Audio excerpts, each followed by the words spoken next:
Isso tudo é verdade.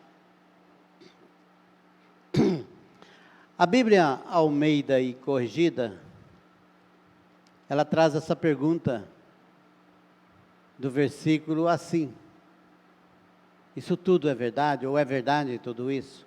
As outras traduções vai dizer isso mesmo, de outra forma, isso é assim, é realmente isso que está escrito, ou algumas coisas parecidas, mas parece que é essa única que tem essa palavra, isso tudo é verdade. Mas a verdade que o sumo sacerdote estava tratando era uma falsa verdade, apresentada por um grupo de homens subornados para testemunhar contra Estevão perante o Sinédrio. Então ele está, isso tudo é verdade, mas a verdade ele sabia realmente que era uma falsa, era um suborno, uns homens subornados, que estava ali com uma falsa testemunha, se apresentando como a verdade. E a Bíblia diz, conhecereis a verdade, e a verdade vos libertará. No entanto, aqueles homens que disputavam com Estevão, eles não estavam interessados na verdade. Antes, o desejo dos seus corações era apedrejá-lo. Esse era o maior desejo que aqueles homens estavam, apedrejar a Estevão. Estevão, muito educadamente, os chamou de irmãos e pais. Irmãos e pais. A hora que ele teve a oportunidade de falar, ele chama aqueles homens de irmãos e pais, justamente reconhecendo que é o valor deles e do seu povo, e mostrando esse grande plano de Deus. Ele começa a mostrar um grande plano de Deus, e ele mostra toda a verdade de Deus para o seu povo, ali naquele momento. Chamo-vos a atenção para que meditemos nesses 3 chamados. São 3 chamados que Estevão, ele traz à tona, ressalta ali para aqueles homens que estavam ouvindo naquele momento. Primeiro chamado é o chamado de Abraão. Do versículo 1 ao versículo 19, ele trata do chamado de Abraão. Agora, eu lendo e preparando essa mensagem, eu não vou contar a história de Abraão, de Moisés, não vou ficar contando a história, como diz o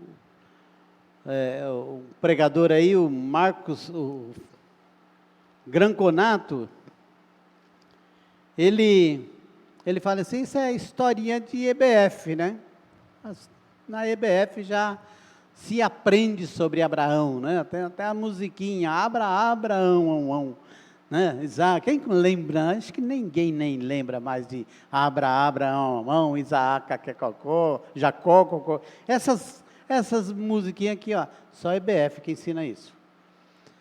Então, o que eu realmente pensei em tirar algumas lições para nós, no obstante estar mostrando todo o texto que Estevão trouxe como a mensagem dele para nós.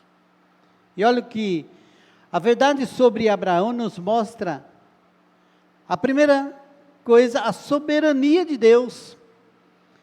A verdade sobre Abraão mostra a soberania de Deus. Deus chamou Abraão do lugar que ele quis. Estava na Mesopotâmia, e Deus chamou de lá Abraão.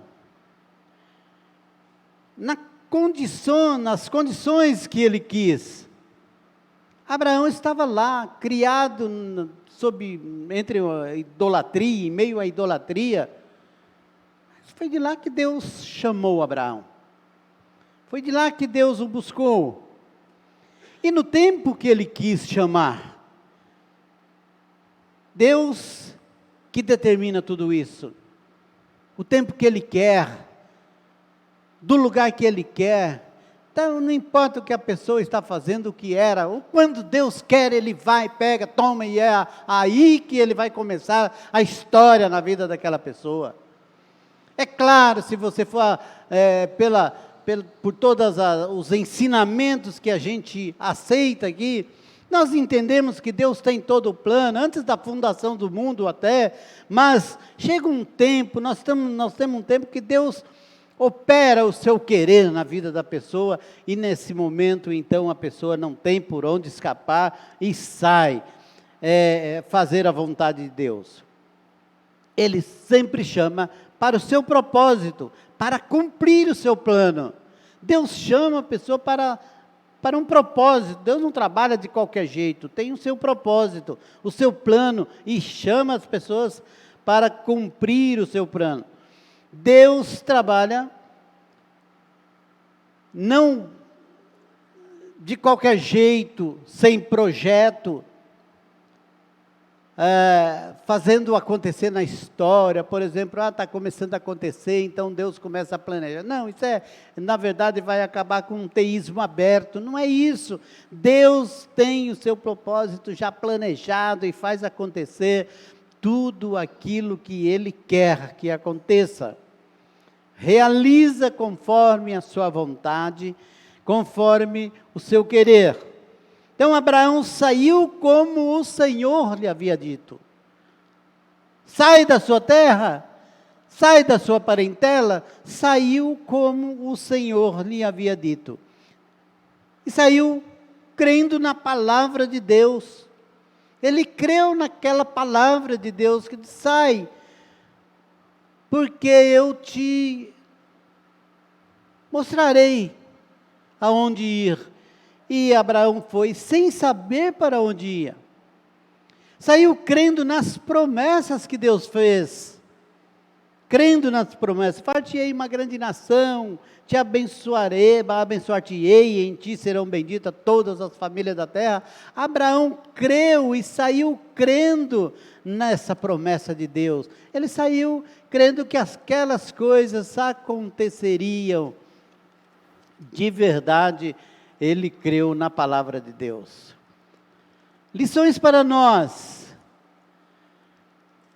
Nós não sabia como poderia acontecer, mas crendo que tudo que Deus falou era verdade, tudo que Deus falou era da boca de um Deus todo-poderoso, da boca de um Deus que faz acontecer todas as coisas, que criou todas as coisas, do nada fez existir. Então, essa lição serve para nós. Quando nós ouvimos que Jesus salva, que Jesus pode transformar uma vida, então quando ouvir a voz de Jesus, que esse Deus pode mudar a sua vida, pode transformar a sua vida, pode arrebatar do lamaçal da lama do pecado e trazer para um lugar seguro, como diz Isaías, então podemos confiar, podemos imitar a Abraão, podemos imitá-lo, porque é assim que as coisas de Deus acontecem, crendo verdadeiramente na palavra de Deus, crendo nas promessas de Deus, crendo em Deus. Então, Abraão saiu crendo nesse Deus todo-poderoso. A chamada de Abraão envolve um plano de Deus elegendo um povo, e ele, através do seu filho Isaque, que foi o seu filho, da promessa, Isaque nos ensina sobre oferta, sacrifício a Deus, e o cordeiro que Deus proverá. Então a gente lê isso aí nas histórias, nós vamos ver tudo isso, esse ensinamento, Deus proverá o cordeiro para si, e nós podemos estender tudo isso na nossa vida, na pessoa de Jesus Cristo. Olha, Deus proverá, então eu posso confiar nessa palavra de salvação, porque Deus vai prover o cordeiro, e é isso que o Evangelho anuncia, o Cordeiro de Deus que tira o pecado do mundo. Mas com Jacó também nos ensina sobre a eleição incondicional, valorizando a primogenitura, as bênçãos de Deus sobre a sua vida. Olha que beleza, Jacó e Esaú tinha o direito, mas não deu nenhuma importância, não tinha no seu coração o desejo sobre aquilo.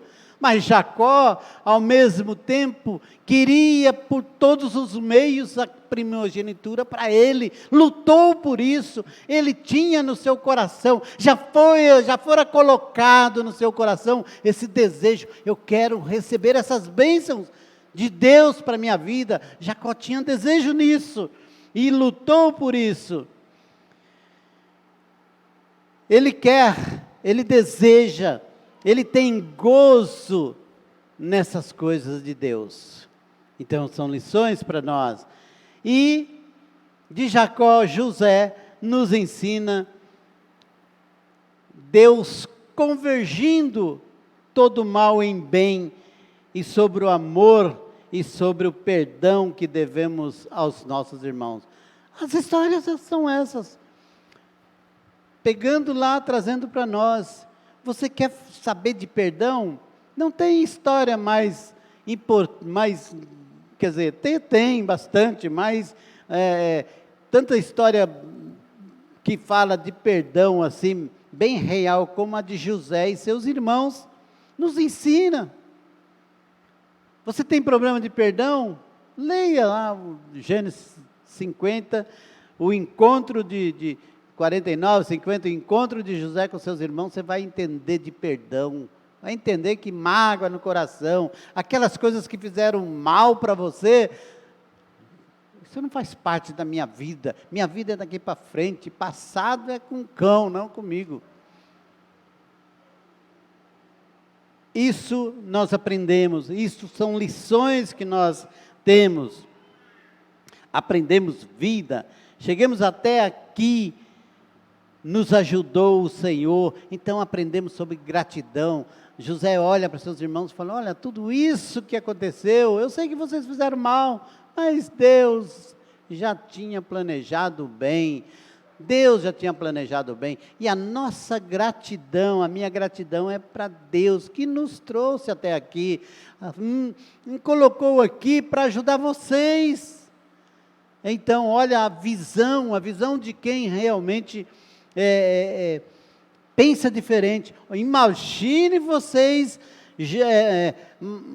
Estevão, diante de um auditório judaico ali, querendo matá-lo, e ele contando essas histórias de perdão, essas histórias de amor, essas histórias que Deus tem planejou e foi realizando na vida daqueles homens.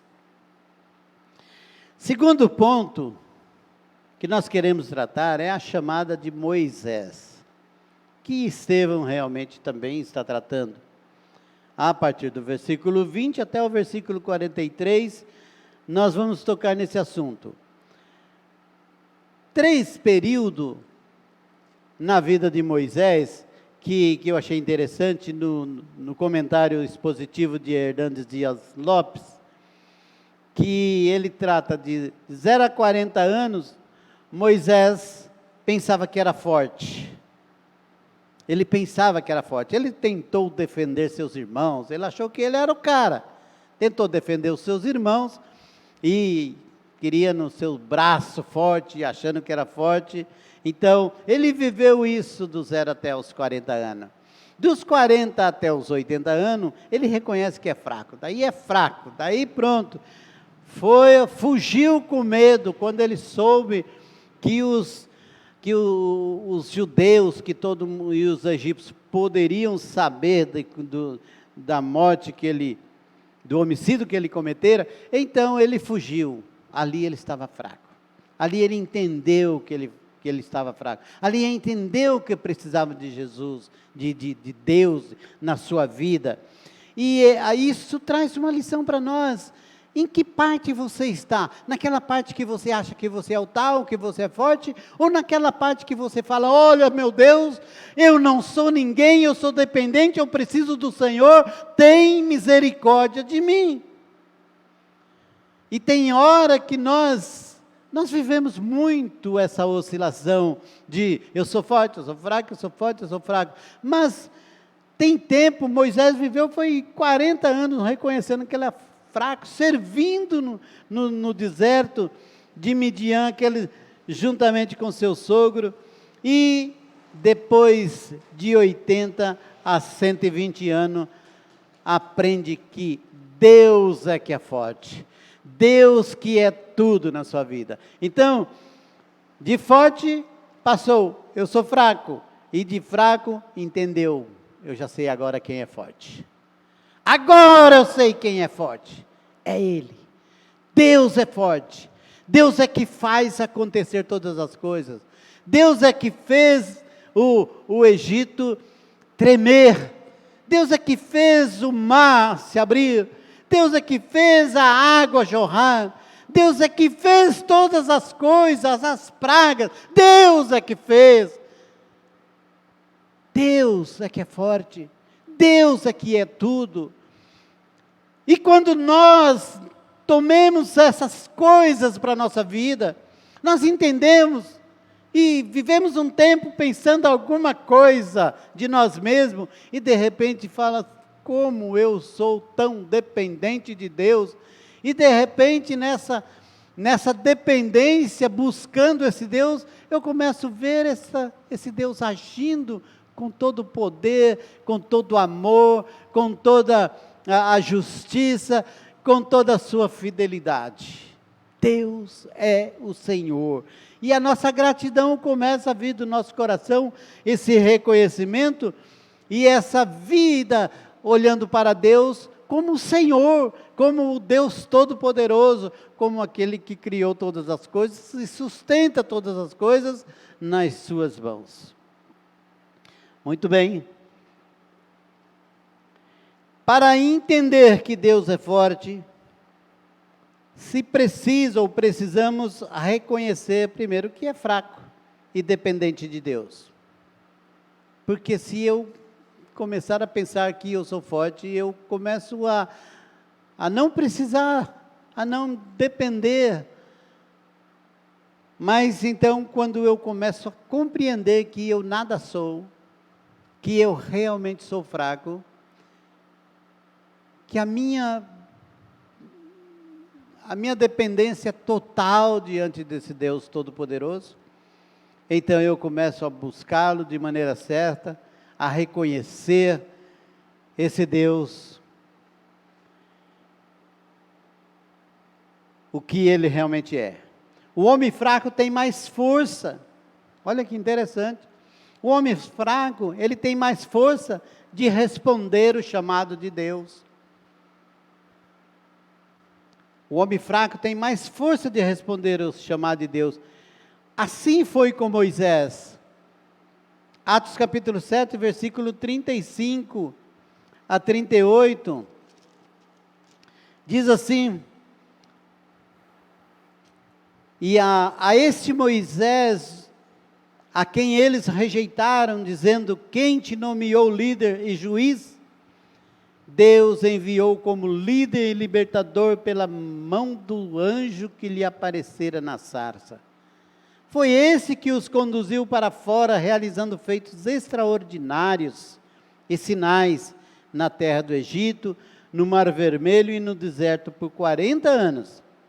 Este é o Moisés que disse aos israelitas, Deus vos levantará dentre vós, dentre de vossos irmãos, um profeta como eu. Este é o que esteve na congregação no deserto, com o anjo que lhe falava no Monte Sinai, e com os nossos pais, e que recebeu palavras vivas para transmiti-la. Estevão está falando isso para aqueles homens, e nós estamos usufruindo dessa palavra para tirar lições para a nossa vida, dizendo para nós mesmos: eu preciso compreender esse Deus que é forte, a partir daquilo que eu sou tão carente, tão dependente dele. A verdade dita por Estevão ofendeu os ouvintes, ofendeu aqueles homens, agrediu aqueles ouvidos que estavam ouvindo Estevão. Então a verdade dita foi como se estivesse ferindo os seus ouvidos. No versículo 39, diz assim: foi a Moisés que nossos pais não obedeceram. Então vai falar de Moisés. Foi a ele que nossos pais não quiseram obedecer. Pelo contrário, rejeitaram e, na verdade, desejaram voltar para o Egito. Vocês estão falando tanto de Moisés. Vocês estão colocando Moisés lá no alto. Muito bem, só que foi Moisés que nossos pais não quiseram obedecer. Rejeitaram o Deus verdadeiro, versículo 40 a 41. Estevão diz: naqueles dias eles fizeram um bezerro, ofereceram sacrifício ao ídolo e o festejaram como obra das suas mãos, mas Deus se afastou deles e os entregou ao culto aos astros do céu, como está escrito no livro dos profetas. Foi a mim que oferecesse sacrifício e ofertas por 40 anos no deserto, ó casa de Israel. Vocês ofereceram sacrifício a um bezerro.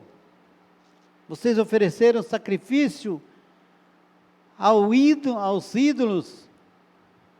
Festejaram como obra das suas mãos, coisas que vocês fizeram, chamaram de Deus. E ali também nós podemos trazer algumas coisas, e só Deus conhece cada um aqui, cada coração, como está a sua vida.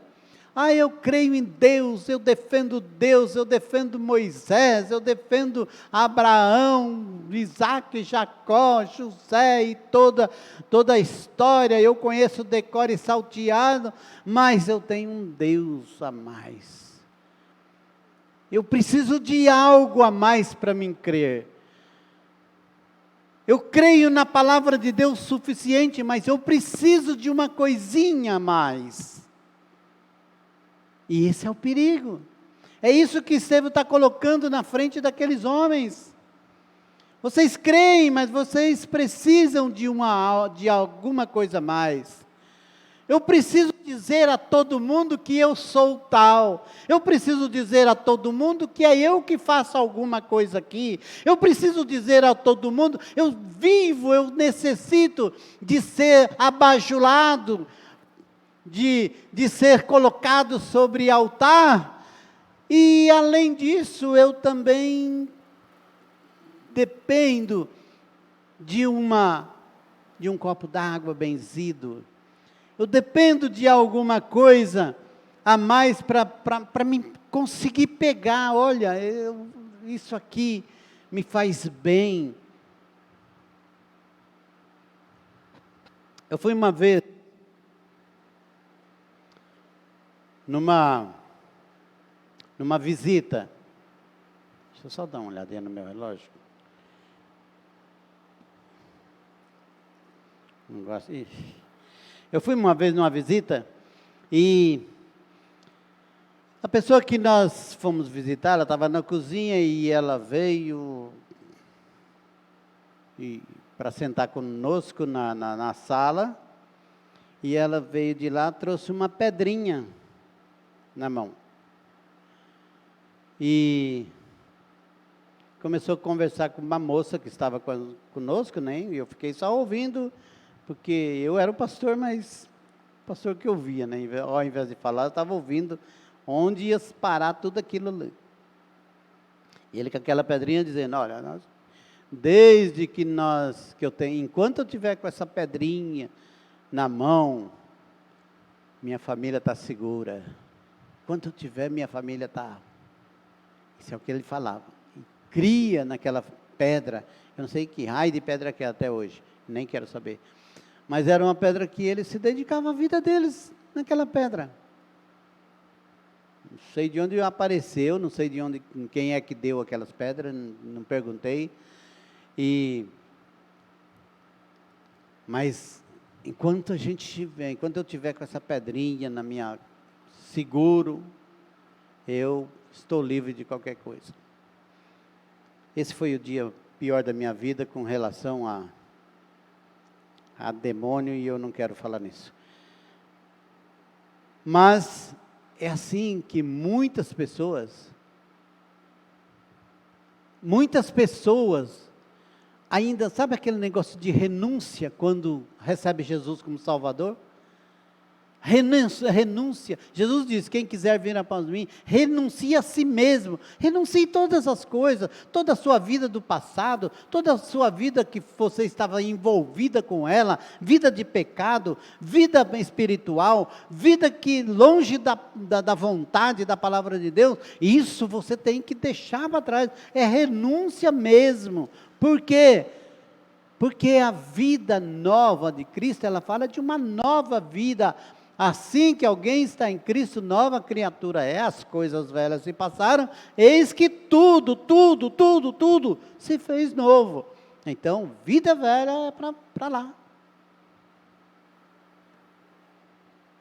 Eu tenho hora que eu fico pensando, assim, até de parar de dizer que eu sou santista, porque a turma fica falando que eu sou viúva de Pelé. Eu não quero nem saber de Pelé. Pelé já está vivo aí, torço por ele, mas que negócio de viúva de Pelé? Não, eu agora sou crente de Jesus Cristo e é nova criatura. Eu até quero que o santo ganhe, mas está difícil, mas é daqui para frente, não viver dos... Né? O cara fala assim: Palmeiras não tem mundial, mas o Santos só teve mundial de Pelé, depois não teve também. Então é um tal de... Então tudo, às vezes a gente tem que ver até a questão das alegrias que a gente tem de hoje, largar tudo, começar a vida nova daqui para frente, começar a vida nova, daqui para frente. Essas meninas viviam ali no São Bento, depois que começou a ter um trabalho aqui na igreja, vieram. Se você acompanhar o dia a dia, quase, é que às vezes acho que o irmão Francisco não deixa, não sei, não estou afirmando isso. Mas se deixa quase todos os dias, de segunda a sábado, essas meninas estão aí brincando de bola, e agora estão se envolvendo aqui com estudo, e já estão tocando bateria, e esse grupo de crianças.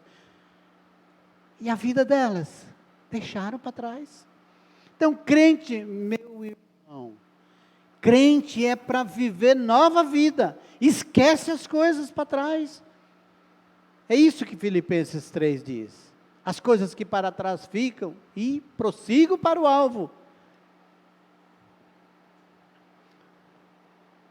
Mas Estevão estava pregando aos seus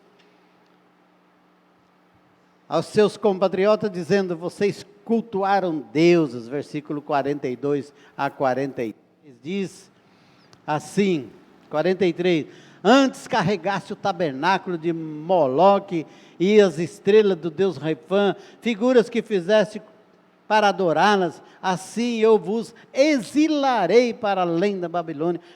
E Estevão continua pregando firme contra aqueles homens, que o final deles era terrível. O final deles era terrível.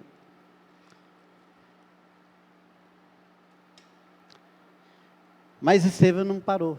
Ele diz que Deus não habitava no templo. E que templo? O templo que era venerado por eles. O templo, falava de templo para eles. Ora, versículo 48 e 49 diz: mas o Altíssimo não habita em templos feitos por mãos humanas, como diz o profeta. O céu é meu trono e a terra o estrado dos meus pés. Que casa me edificarei, diz o Senhor, ou qual o lugar do meu repouso? Foi minha mão que fez todas as coisas. O que vocês estão construindo para mim? Eu não habito no templo. Tem gente que acha que aqui esse negócio é tão sagrado que Deus habita aqui. Irmãos, saiu toda a igreja aqui, Deus só está presente aqui porque Ele é onipresente, está em todo lugar. Mas Ele não está aqui, Ele está com a igreja, Ele vive em nós.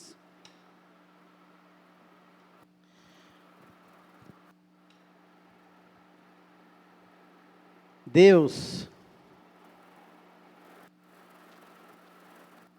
não estava habitando no templo, como eles pensavam, e Estevão chama a atenção deles para isso. E Estevão chama a atenção justamente falando sobre o Espírito Santo, falando, eles resistiram o Espírito Santo, versículo 51, e fala assim: homens teimosos, incircuncisos de coração e ouvido, vós sempre resistis ao Espírito Santo, como fizeram vossos pais, assim também fazeis. Vocês resistiram ao Espírito Santo. Então, o Espírito Santo é aquele que deve tomar conta da sua vida, sua nova vida, dar nova orientação para você andar no caminho, na verdade, na vida de Cristo, que é Cristo. Eu sou o caminho e a verdade e a vida.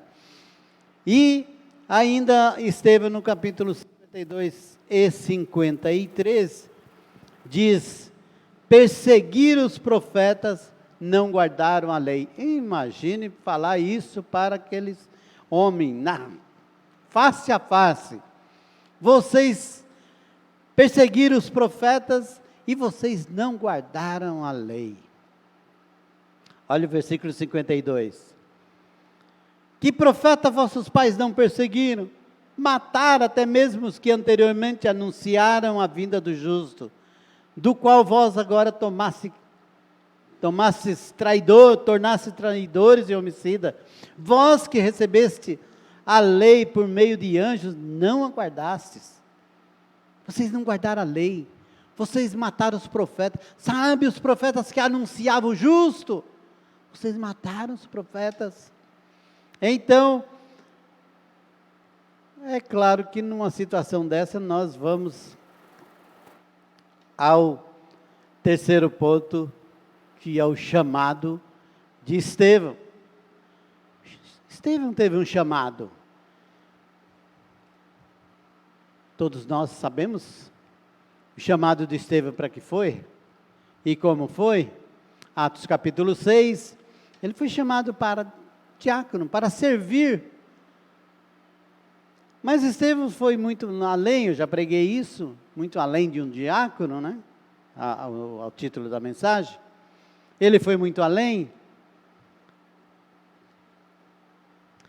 Mas uma coisa eu quero tirar desse final, aí nós vamos estar lendo e encerrando a nossa mensagem.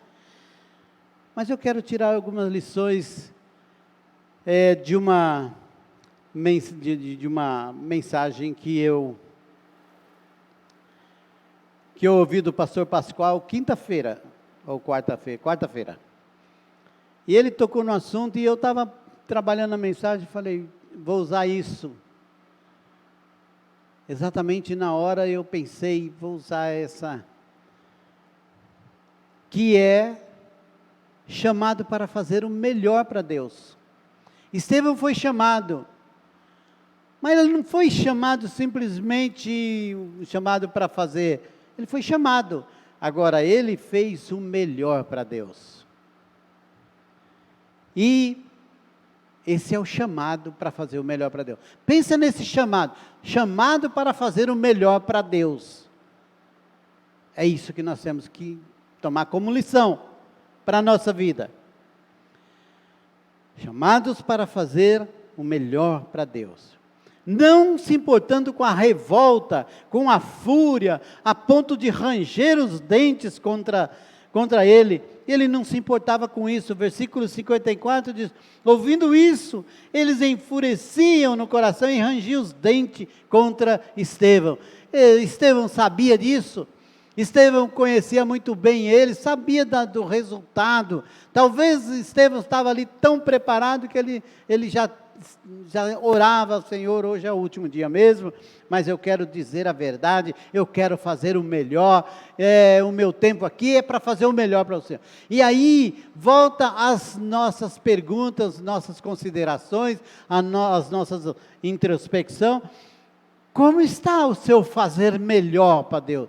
Fazer o melhor para Deus. Como está o seu fazer o melhor para Deus?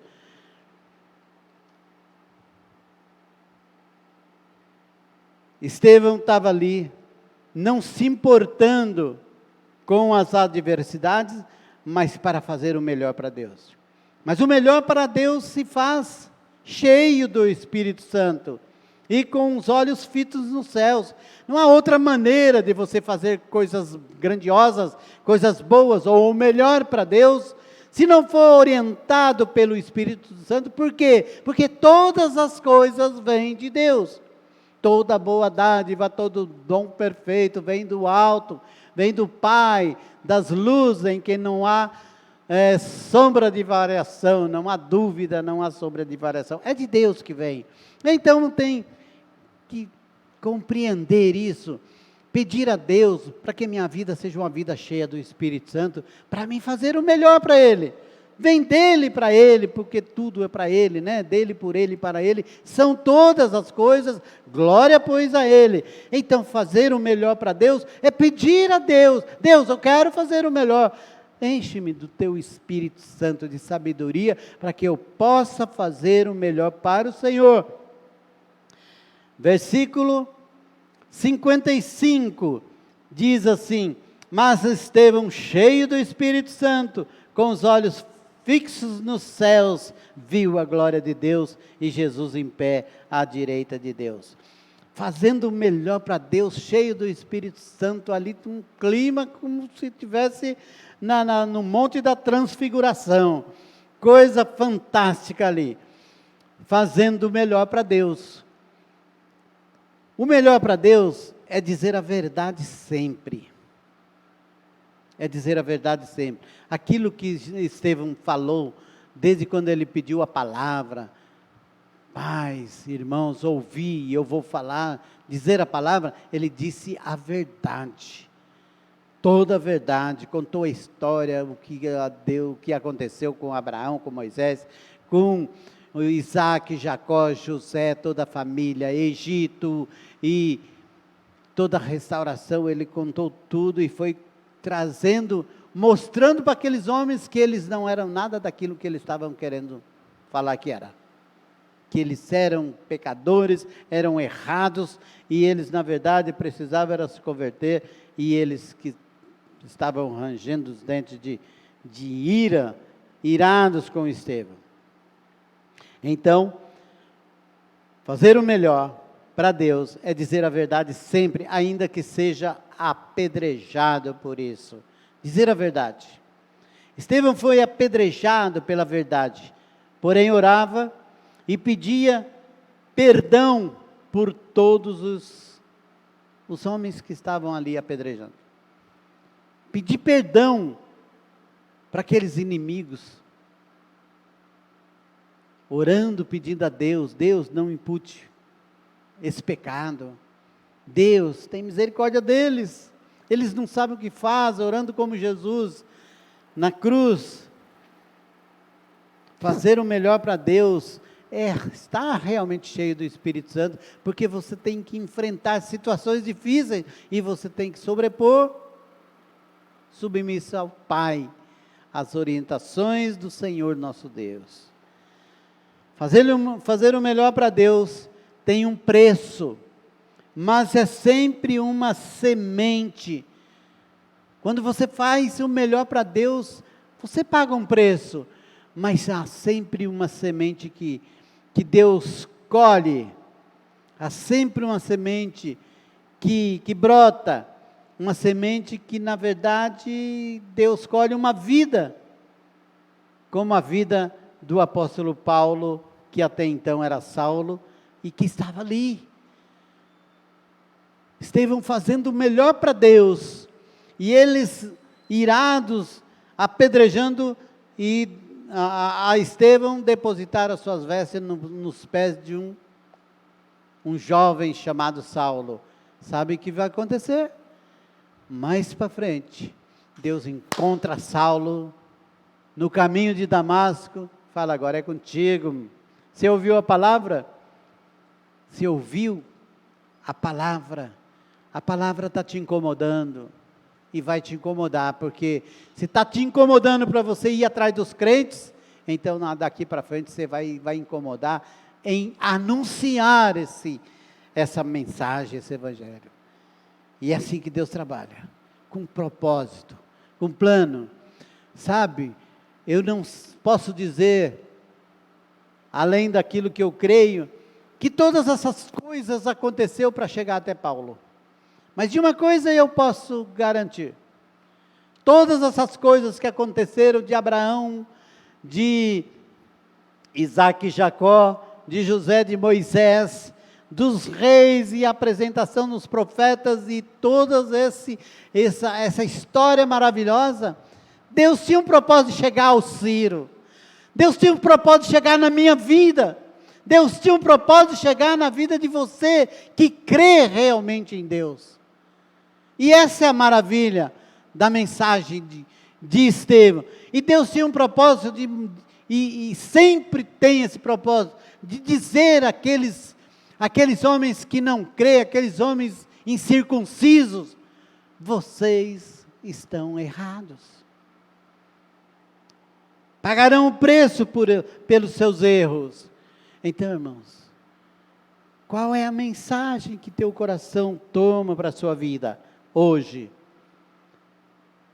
Fazer o melhor. Quero concluir dizendo: fazer sempre o melhor para Deus na sua vida, renunciando para servir Jesus, sendo testemunha da verdade até a morte. João Paulo falou de missões aqui, há várias maneiras de fazer missões.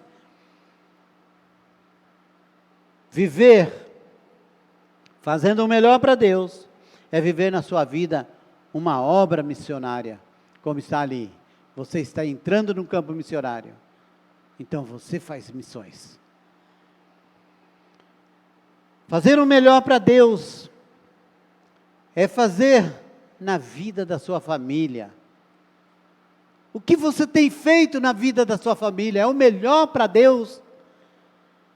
Fazer o melhor para Deus é fazer o melhor para a vida da sua família. Fazer o melhor para Deus é fazer o melhor para a vida da sua família, em todos os sentidos.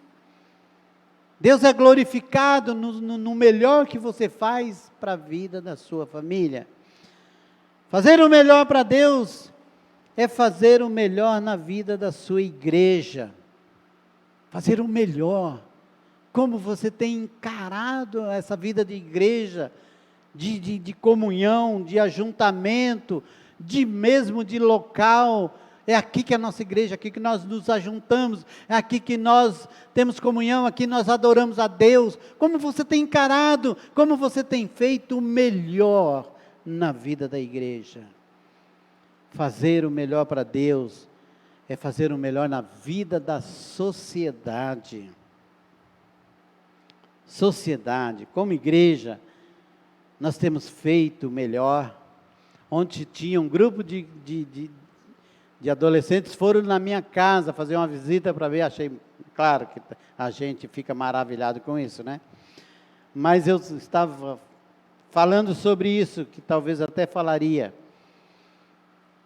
Nós vamos, já ouvir, certamente vocês já ouviram isso várias vezes, mas vamos supor que a gente vem aqui uma grande retroescavadeira, Alex entende, tira tudo essa casa aqui, e todo o povo daqui, e leva lá para o Pacaembu, outro lugar bem longe.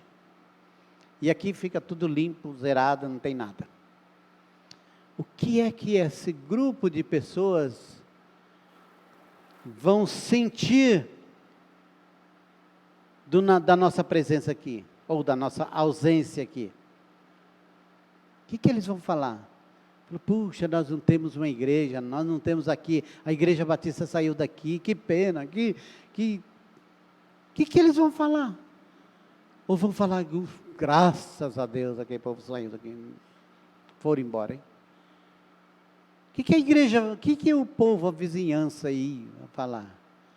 Eu até estava sugerindo, falei assim, eu gostaria de um grupo sair, fazendo umas perguntas, se a nossa igreja sair e for embora daqui, o que vocês vão sentir? Podia surpreender, né? Mas, pelo menos nós vamos ficar sabendo. O que você tem feito, o que nós temos feito na vida da sociedade aqui, na vida do bairro, na vida da cidade. Faça o melhor para Deus. Faça tudo com a verdade, ainda que seja apedrejado por essa verdade. Que Deus te abençoe, nos abençoe.